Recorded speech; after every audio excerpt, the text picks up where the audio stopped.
Sur les 93 députés présents à cette séance plénière du 21 mars, 92 valident la loi fixant les missions, l'organisation et le fonctionnement de la police nationale et l'unique élu, Pascal Tassimabiala, rejette cette loi. Peu avant cette adoption, quelques représentants du peuple ont émis des inquiétudes liées à la réorganisation structurelle de cette entité de la force publique, souvent mise à mal. La réorganisation structurelle pourra-t-elle par ricochet apporter une solution à d'autres problèmes ou bien d'autres problèmes seront examinés plus tard? Je crois que l'intention qui est mauvaise que vous avez, c'est de vouloir militariser la police. Avec une police qui est devenue un organe militaire, chargé donc non plus du maintien et du rétablissement de l'ordre public, mais de la répression. Ne faites pas de la police un organe répressif. Simplement dire, cette loi est rejetée. La police, dotée des missions d'assurer le maintien et le rétablissement de l'ordre public et la sécurité intérieure, dispose de 6 organes de commandement au Congo.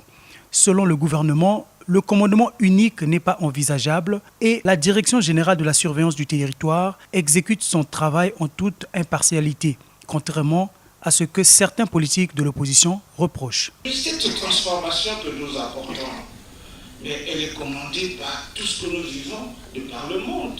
Vous ne devez pas être surpris. Ou bien au contraire, aujourd'hui, nous sommes un peu en avance par rapport à d'autres pays. Moi, je vous dis, regardez ce qui se passe maintenant, par exemple, en France, avec les Gilets jaunes. Quelle est la décision qui venait d'être prise? Ils sont obligés maintenant d'unifier les forces. Et donc, il faut changer. Nous ne militarisons pas la police nationale. La police nationale a toujours ses compétences. Au niveau de la DGST, quand il y a enquête préliminaire, mais il y a aussi garde à vue. C'est pour ça qu'on voit des citoyens, des citoyennes à la DGST, parce que la DGST a la qualité de procéder à la garde à vue, soit d'office, soit sur instruction de monsieur le procureur de la République.